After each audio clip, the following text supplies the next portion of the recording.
ஐயோ, என்ன தெருவுல படுத்திருக்க? அண்ணனுக்கு தெரியாம மாடி போய் படுத்துருவோம்.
என்னங்கடா ஒண்ணுதான் நினைச்சா ரெண்டு பைத்தியங்குதுடா. யார பார்த்து பைத்தியங்கறீங்க? நீங்க தாயா உங்க Dress பார்த்தா தெரியல.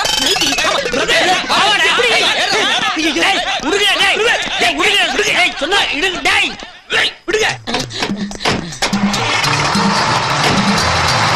Tata bye by.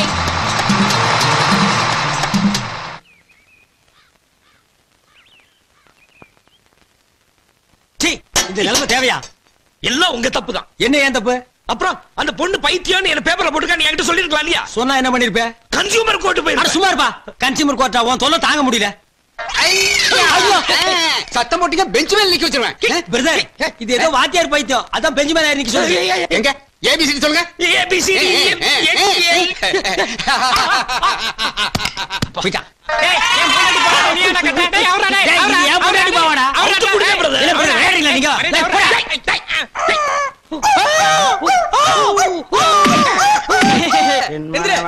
சிறகை விரிக்கும் வண்ண பறவைகளே என் கதையை கேட்டால் உந்தன் சிறகுகள் தன்னாய் மூடிக்கொள்ளும் என் மனவானில் சிறகை காசி வந்துட்டாப்பா.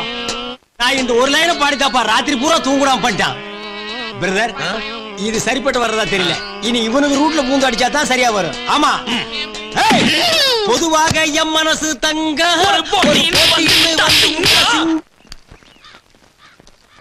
அப்படியே அப்படியே அப்படியே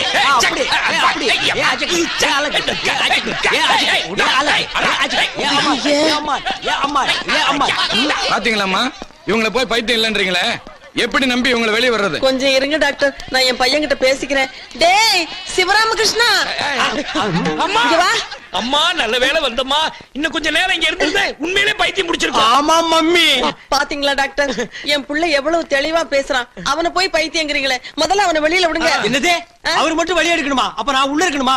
என்னமா நியாயம் இது? வாய மூடுறா, எல்லாம் ஒன்னால வந்ததுதான். மம்மி நான் இல்ல, அதான் உங்க பின்னால் நிக்குதா ஒரு பண்ணி. அதான் ராத்திரி பூரா தலையில சாம்பல் போட்டு தெரு தெருவா ஓடிச்சு. டாக்டர் இவரை மட்டும் வெளிய விடுங்க, அவரை விடவே விடாதீங்க. விட்டீங்க பல பேரை பைத்தியம் வைக்கிறவாரு. அவனை கொஞ்சம் அவனை கொஞ்சம் பிடிச்சு இல்லடா. டாக்டர் அவன் இப்படித்தான் எதையாவது பண்ணிக்கிட்டு இருப்பான். நீங்க ரெண்டு பேருமே வெளியில விட்டுருங்க பாருமா. கையெழுத்து போட்டு வெளியே கூப்பிட்டு போங்க.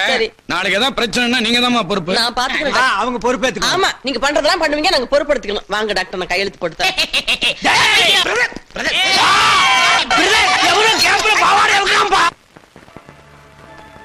இவர் மேல எந்த தப்பும் இல்ல. போட்டோ மாத்தினது நான் தான். டாக்டர் சூரியகுமார் என்ன கல்யாணம் பண்ணிக்கிறதா சொல்லி என் வாழ்க்கையை அநியாயமா கெடுத்துட்டான். அவன் இன்னொரு பொண்ணோட வாழ்க்கையையும் கெடுத்துட கூடாதுன்னு தான் நான் இந்த போட்டோவை மாத்தினேன். என்னடி சொல்ற? டாக்டர் வாழ்க்கை கெடுத்துட்டானா? அதெல்லாம் முடிஞ்சு போன விஷயம். இப்ப எதுக்கு அது? என்னவோ ராணி, இந்த போட்டோவை மாத்தி அந்த டாக்டர் கிட்ட இருந்து நீ என் வாழ்க்கையை காப்பாத்திட்ட. ஆனா எந்த தப்பும் பண்ணாத இவரை போய் நான் பழி வாங்கிட்டேனே. ஹே, ஏன் ஃபீல் பண்ற? இந்த போட்டோவை பார்த்து மனசை பறி கொடுத்துட்டேன்னு என்கிட்ட சொன்னேன்ல. அப்ப நேரா ஹாஸ்பிடலுக்கு போ, அவர்கிட்ட மன்னிப்பு கேளு, அப்புறம் ஐ லவ் யூ சொல்லு. That's all. ஆமா, that's all. எனக்கு இந்த ஐடியா வரவே இல்ல. Thank you so much. நான் இப்பவே போறேன். அம்மா நீ நேரா வீட்டுக்கு போ, நான் நேரா கன்சியூமர் கோர்ட்டுக்கு போய் அந்த பொண்ணை நான் பாத்துறேன். ஆமா, கன்சியூமர் கோர்ட்டுக்கு இந்த கவர்னரோட போவீங்களா? அதானே. போங்க பிரதர், வீட்டுக்கு போய் முதல்ல அவுத்து போடுங்க. டேய் கணேசா, நீ கொஞ்சம் கூட வாடா, இவனை என்னால சமாளிக்க மம்மி, முடியாது. நான் எப்படி மம்மி வர்றது? நான் கூட வர மாட்டேன். வரலனா போடா, பாரு அங்க போடா. போடா, நீ முதல்ல வண்டியில போடா. போடா.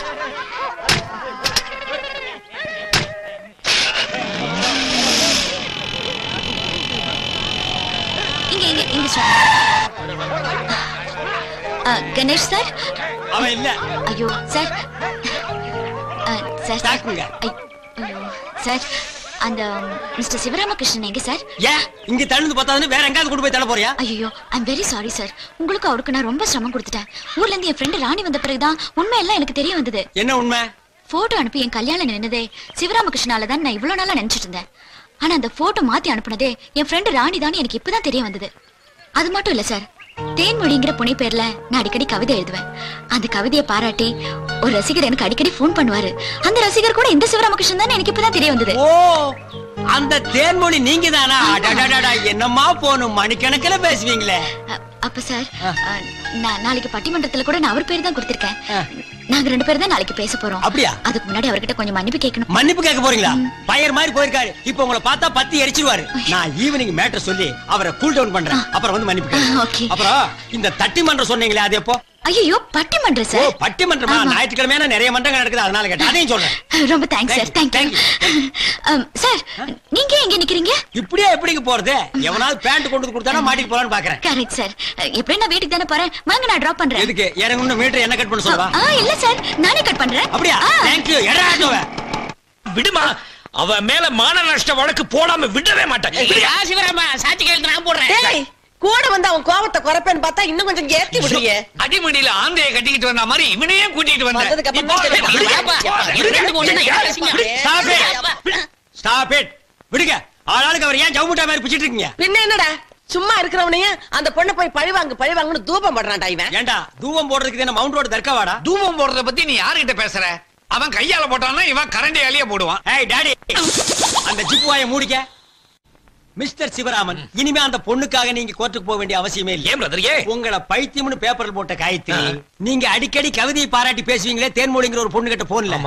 Gayatri equal to Thenmozhi, Thenmozhi equal to Gayathri, Gayathri plus Thenmozhi, Thenmozhi plus Gayathri, always ஒன்னு பிரதர். என்ன பிரதர் சொல்றீங்க? காயத்ரியும் தேன்மொழி ஒரே பொண்ணா? ஆமா பிரதர், உண்மை எல்லாம் தெரிஞ்சு உங்ககிட்ட மன்னிப்பு கேட்கறதுக்காக மெண்டல் ஹாஸ்பிட்டலுக்கு வந்தது. அதை நான் பண்டல் பண்ணி அனுப்பிட்டேன். நாளைக்கு நடக்கிற பட்டிமன்றத்துல உங்க பேரையும் சேர்த்து கொடுத்துருக்க. அவ நீங்களும் அவளும் ஆப்போசிட்டா பேச போறீங்க. அதுல பேசி பேசி பேசி மடக்கி காட்டுங்க. அந்த அவமானம் பத்தாத brother. This is correct. American cowboy, என் புள்ளைய கொண்டு போய் எங்கேயாவது மாட்டி விட்டுறாதீங்கடா. பட்டிமன்றத்துல அந்த பொண்ணை என்ன பண்றேன்னு பாருங்க. பெரியோர்களே, இன்றைக்கு தேவையான ஒரு அருமையான தலைப்பில அற்புதமான பட்டிமன்றம். ஒரு பக்கம் பார்த்தா மகிழ்ச்சி தருவது காதல் திருமணம் தான் அப்படின்னு ஒரு ஆணித்தரமான விவாதம். இன்னொரு பக்கம் அதை அடிச்சே இல்லை, நிச்சயிக்கப்பட்ட திருமணம் தான் மகிழ்ச்சியான திருமணம் அப்படின்னு இன்னொரு வாதம். நாம எந்த கட்சியிலையா சேர? அதனால இப்ப என்ன செய்ய போறேன், கட்சி தலைவர்களை அழைக்க போறேன். காதல் திருமணம் தான் மகிழ்ச்சி தருவது என்கிற கட்சியின் தலைவர் சிவராமகிருஷ்ணன் அவர்கள் இப்போது வருகிறார்கள். தம்முடைய வாதத்தின் தொகுப்புரையை தருகிறார்கள். நடுவர் அவர்களே, காதலுங்கிறது இன்டர்நெட் இமெயில் மாதிரி இந்த நூற்றாண்டுல வந்தது இல்ல. திருவள்ளுவர் எழுதின காமத்துப்பால் இருந்து பாரதியார் எழுதின காதல் காதல் காதல் காதல் போயின் சாதல்னு காதலை பத்தி அப்பவே எழுதியிருக்காங்க. Romeo Juliet, Ambikapathi Amaravathi, Laila Majnu, Antony Cleopatra, இவங்க காதலை பத்தி எல்லா காவியத்திலையும் பெருமையா தானே சொல்லியிருக்காங்க. சூடு பிடிக்க ஆரம்பிச்சிருச்சியா? ஆண்டனி கிளியோபட்ராவோட கதை இவருக்கு தெரியாது போல இருக்கு. The triple pillar of the world is transformed into a strumpet pool அப்படின்னு கிளியோபட்ரா பத்தி ஷேக்ஸ்பியரே சொல்லியிருக்காரு. அதாவது உலகத்திலே 3 தூண்கள்னு வர்ணிக்கப்பட்ட கிரீஸ், ரோம், ஈஜிப்ட தன் காதலுங்கிற ஆயுதத்தால அழிச்சவதான் கிளியோபாட்ரான்னு சொல்லியிருக்காரு. ஓஹோ, உலக அழகின்னு எல்லாரும் ஒத்துக்கிட்ட கிளியோபாட்ராவை இவங்க அவதூறா பேசுறாங்க. ஏன் தெரியுமா? அவங்க அழகுல இந்த அம்மையாருக்கு பொறாமை. அம்பிகாபதி, அமராவதி, ரோமியோ ஜூலியட்னு எத்தனை உதாரணங்கள் சொன்னாரு. எல்லாமே சோகமான முடிவுதான். இல்ல இல்ல இல்ல, அதெல்லாம் சுகமான முடிவு. அந்த காதலர்கள் செத்தாலும் அவங்க காதல் ஜெயிச்சிருச்சே, அதனாலதான் அவங்கள பத்தி இன்னைக்கு வரைக்கும் பேசிட்டு இருக்கோம். காதலால பல குடும்பங்கள் அழிஞ்சிருக்கு. காதலால பல ஜாதிகள் இணைஞ்சிருக்கு. காதல்ங்கிறது ஒரு நெருப்பு, அது எல்லாரையும் எரிச்சிடும். காதல் ஒரு அணையா விளக்கு, அது எல்லாருக்கும் வழிகாட்டும். No, no, love is blind. No, love is truth. ஐயா, எங்களுக்கு விளங்குற மாதிரி கொஞ்சம் தமிழ்ல பேசுங்க ஐயா. நடுவர் ஐயா, நீங்க எப்படி கல்யாணம் பண்ணிட்டீங்க? ஐயா, நானே பழைய நினைப்புல நொந்து கிடக்கேன். அது எதுக்குயா இங்க? நீங்க நடத்துங்கய்யா. நடுவர் ஐயா, எங்கும் தமிழ் எதிரும் தமிழ்னு சொல்ற மாதிரி இன்னைக்கு எங்கும் காதல் எதிரும் காதல் தானே இருக்கு. காதல் இல்லாத வாலிபமானு கவியரசு கண்ணதாசனை எழுதியிருக்காரு. சினிமாவுக்காக என்ன வேணாலும் எழுதலாம். நிஜ வாழ்க்கையில இதெல்லாம் நடக்கிற கதையே இல்ல. கொஞ்ச நாளைக்கு முன்னாடி நீங்க எல்லாம் பேப்பர்ல படிச்சிருப்பீங்க. தங்கச்சி காதலிச்சதுக்காக அண்ணன்காரன் காதலனோட கையை வெட்டிட்டு நடு ரோட்ல பட்ட பகல நடந்து போனானா. முன்ன பின்ன பார்க்காம பழகாம பெத்தவங்க சொன்னாங்கங்கிற ஒரே காரணத்துக்காக தாலி கட்டின எத்தனையோ மாப்பிள்ளைங்க இன்னைக்கு இடிஞ்சு போயில இருக்காங்க. ஆனா பெத்தவங்க நடத்தி வச்ச கல்யாணத்தை பத்தி எந்த காவியத்திலேயாவது சொல்லியிருக்காங்களா? ஏன் ராமனுக்கும் சீதைக்கும் பெத்தவங்க பார்த்து தானே கல்யாணம் பண்ணி வச்சாங்க. அதனாலதான் அம்பிட்டு பேரும் 14 வருஷம் வனவாசம் போனாங்க. சரி, அப்படியே இருக்கட்டும். கோவலனுக்கும் கண்ணகிக்கும் பெத்தவங்க தானே பார்த்து கல்யாணம் பண்ணி வச்சாங்க. அதனாலதான் கோவலன் கண்ணகிக்கு அல்வா கொடுத்துட்டு மாதவி தேவி போயிட்டாரு. அதோட நின்று இருந்தா பரவாயில்லையா? அது கொலக்கண வரையில போய் நின்னுச்சு.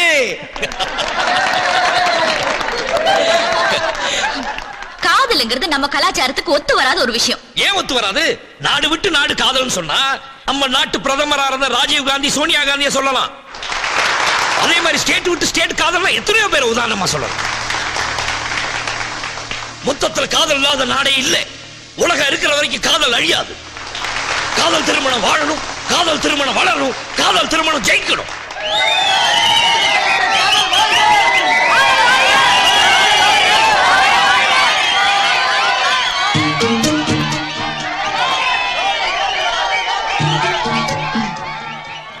நடுவர் அவர்களே, எதிர்கட்சி தலைவர் காதல பத்தி வீராவேசமா பேசுறாரே, இதே மேடையில் அவருக்கு ஒரு துணிச்சலான சவால் விடுறேன். அதை ஏத்துக்க அவர் தயாரா?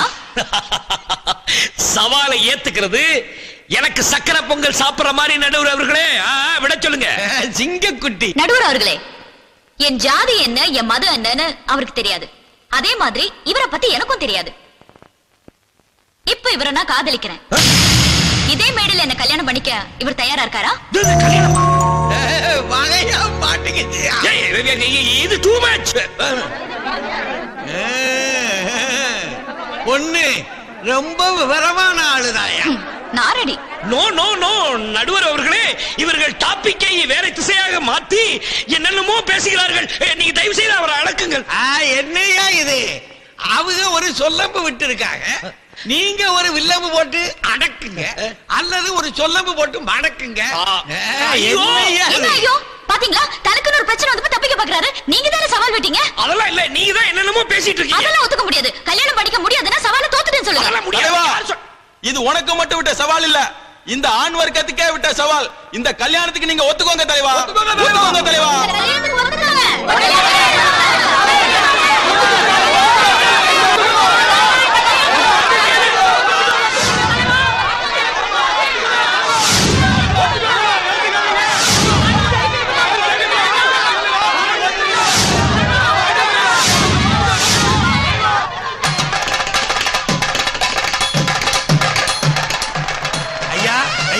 போடுங்கய்யா, மாட்டிக்கிட்டே இல்லையா? போடுங்க போடுங்க.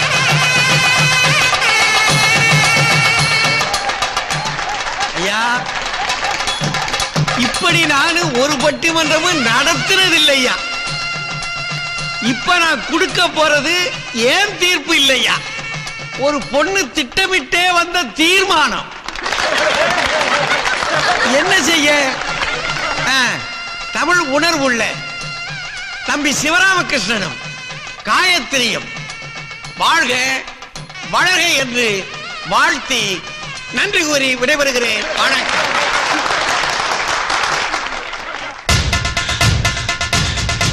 சுமதி சுமதி புருஷன் சிவராமகிருஷ்ணன் 2வது கல்யாணம் பண்ணிக்கிட்டாப்பா.